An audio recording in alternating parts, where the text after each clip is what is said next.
I looked at the clock. It had been 30 minutes since I came home. I stayed there too long. I rushed out of the house. To the dump! I went to a small convenience store, and bought as much sweetbread and canned food as I could fit in my backpack. An old lady was at the register, probably suffering from dementia. She showed no interest in the extraordinary amount of food I was buying.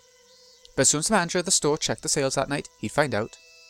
The idea didn't bother me, because I no longer walked around the village in the daylight anyway. My backpack was full, and the cans hurt my back as I walked, but that didn't bother me either. I got to my hideout, still carrying the heavy backpack. I organised the stuff I brought. It was very heavy to carry, but now I had sufficient food. The abandoned construction office still has running water, so I could get some from there. I'd wanted to get some vegetables, but in a situation like this, I could hardly complain. After I organised things, I took out the scrapbooks I hid here, put my brain into top gear, flipping through the pages. So now what? How am I going to stand up against this gigantic conspiracy? I needed to calm down, stay cool, but also to think fast. There might not be a lot of time, so I'd have to hurry, but I don't know what to do. It's easy to run to school in the morning when I oversleep. It's easy because I know where I should go. But now I don't know where I should go, or what I should do. Now that I've come to this point, I should tell Uishi-san everything. It's highly likely he's an enemy. But that doesn't matter anymore.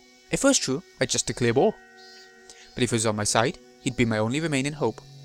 I'm far too weak to stand alone against the terrifying scale of this conspiracy, poised to instill fear throughout Japan. I'd have to use a public phone to make the phone call. There's only one public phone in this village that stands at a place where it's hard for people to spot you. That phone booth. It stands in the middle of nowhere where nobody really comes around. Many bugs gather around the light when it's dark. It's not a pleasant place to go to. But I can't think of any other public phones I can use to contact Uishi-san without being seen. Even though it stands in the middle of nowhere, it's still dangerous to use in the daylight.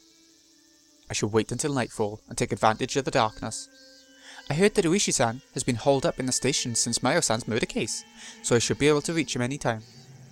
I have the number for the direct line to his office too. The sky was still bright.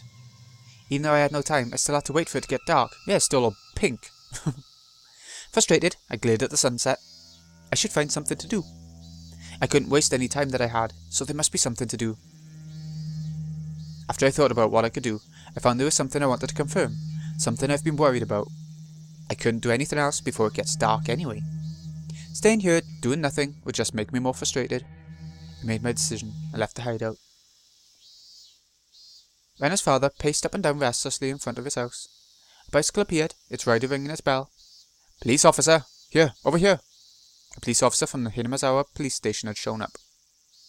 Having rushed to get there, he was breathing hard.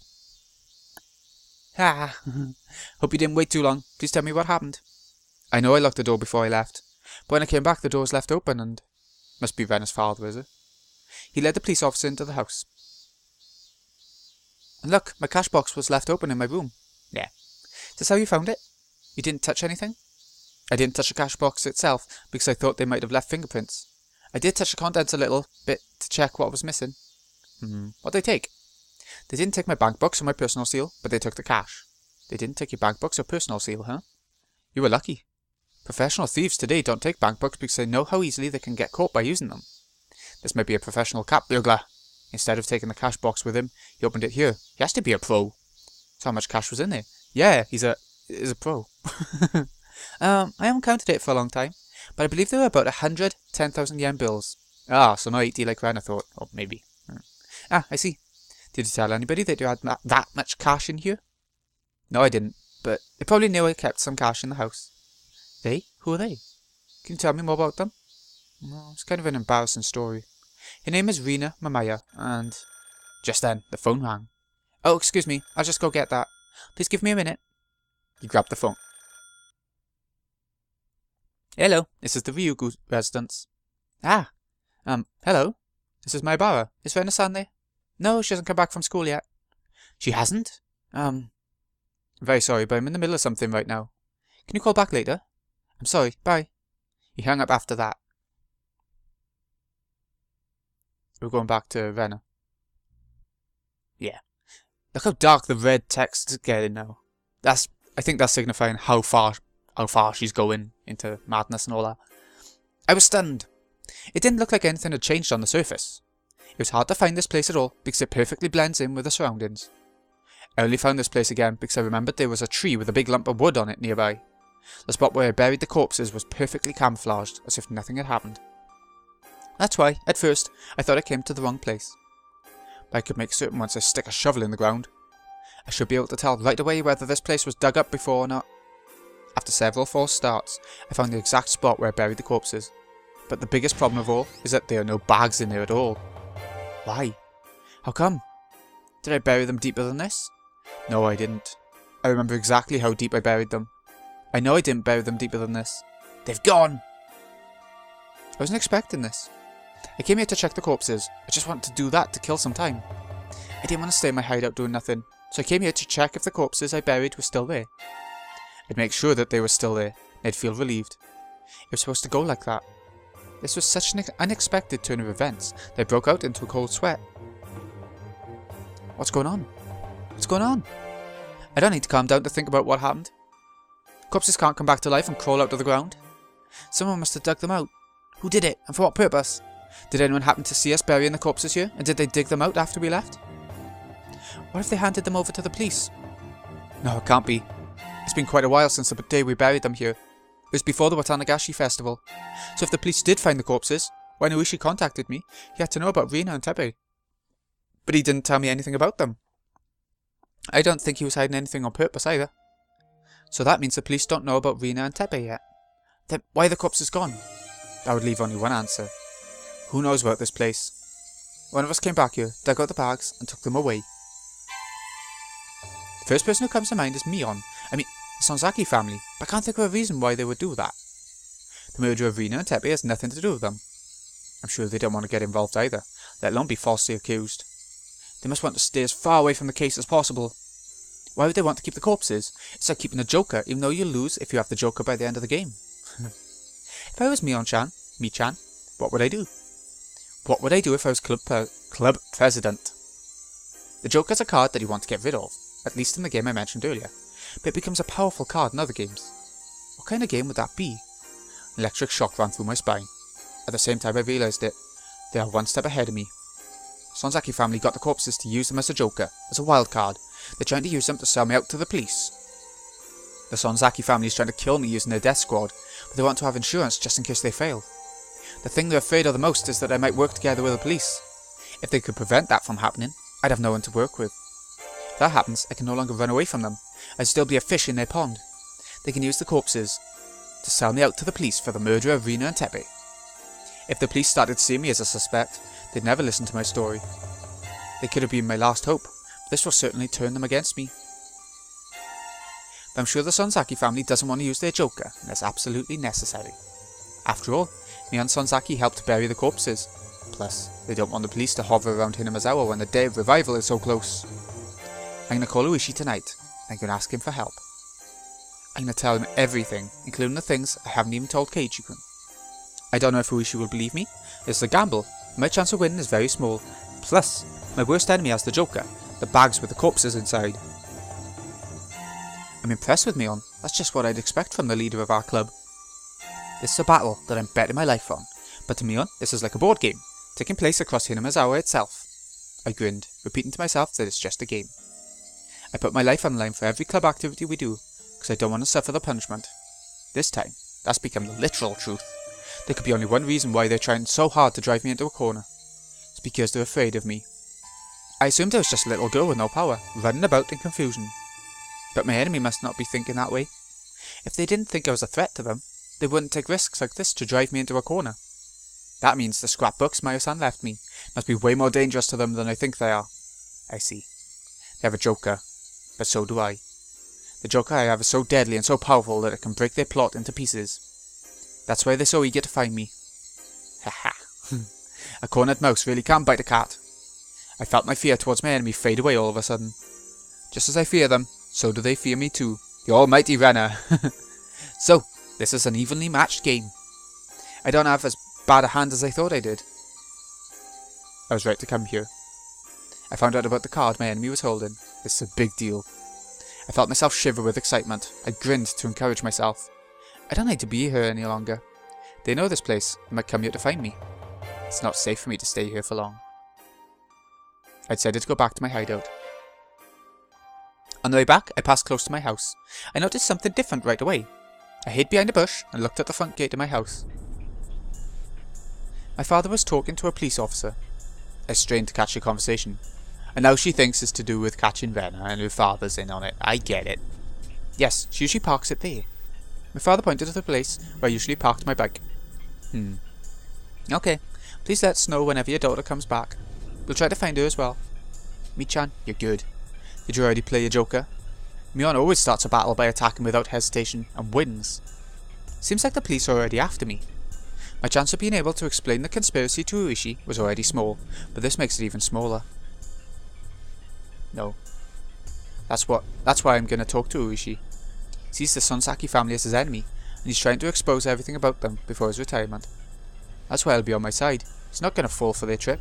Of course, it's a very high possibility that everything was part of their trap from the very beginning. It's possible that he claimed the Sonozaki family was his enemy in order to make me believe that he's on my side. But their joker has actually given me hope.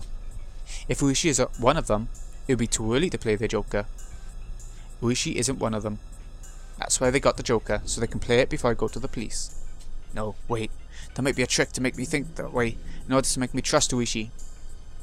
When Mion gives me two choices to choose from, it's usually better to choose the one I like without thinking too much. Mion, after all, likes to guess people's intentions in order to confuse them. So when you think about a choice too much, you're already in her trap. I'm gonna do as I planned. I'm gonna call Uishi after it gets dark. If he's gonna become my ally, we can talk about the future. If he isn't, that, I realised, was what I had to think about before it got dark. Oh, okay. This is a lot of thought. Oh. So she's going to have a word with Uishi. That'll be an interesting one. But yeah, that was quite a slow going half chapter.